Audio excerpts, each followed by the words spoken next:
اللهم صل على سيدنا محمد. ازيكم يا حبايبي، عاملين ايه؟ يا رب تكونوا بخير. النهارده بقى نعمل التوميه جميله اهي ما شاء الله، الساده والسبايسي. جميله من اشهر المطاعم كده، وجميله جدا تعمليها لاولادك في البيت.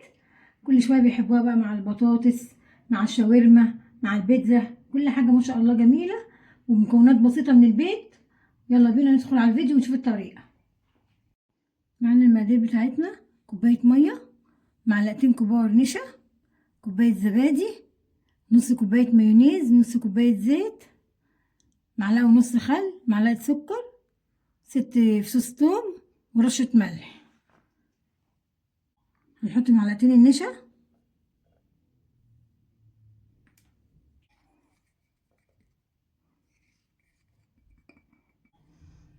نحط كوباية المية، هقلبهم على البارد.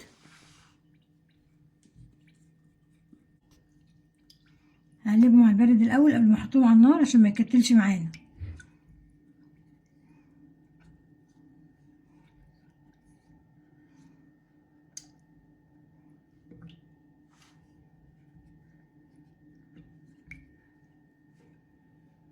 حطيناه على النار، ولعنا عليه، بس ايدك معاك تقلبي فيه كده كتير علشان ايه ما يكتلش، عشان لازم النشا تقلبي فيها كتير كده على طول. هنجيب التوم ونحطه عشان ما يبقاش لازق كده معانا في التوميه. التوم بتاعنا اهو.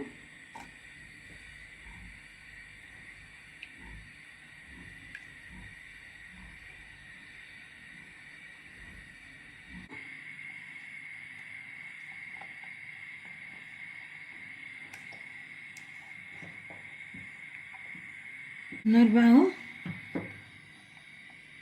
نقلبه كويس. انا خلصت اهو. بصوا القوام بتاعه تقل ازاي. هنسيبه خالص يبرد قبل ما نضربه في الكبه. لازم تخليه يبرد خالص، ميبقاش فيه اي سخونيه. هننزل النشا بتاعتنا اهي، بردت خالص.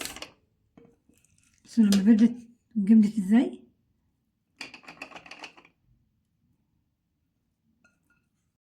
هننزل معلقه السكر ورشه الملح، معلقه ونص خل، ونضربهم الاول مع بعض.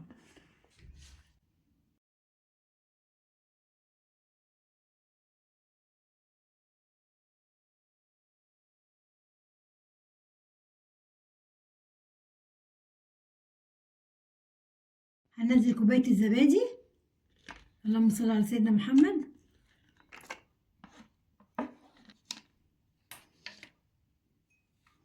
وهننزل المايونيز بتاعنا. هننزل كوبايه الزيت، نص كوبايه الزيت اهي.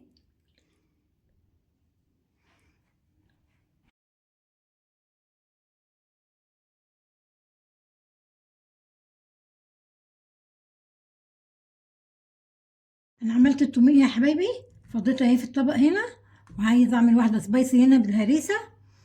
بس بصوا ما شاء الله القوام جميل ازاي، بسم الله ما شاء الله.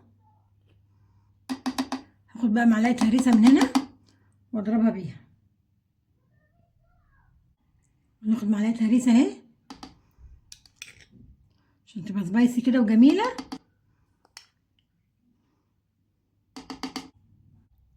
لونها مش باين على فكره، بس هي لونها احمر وجميله.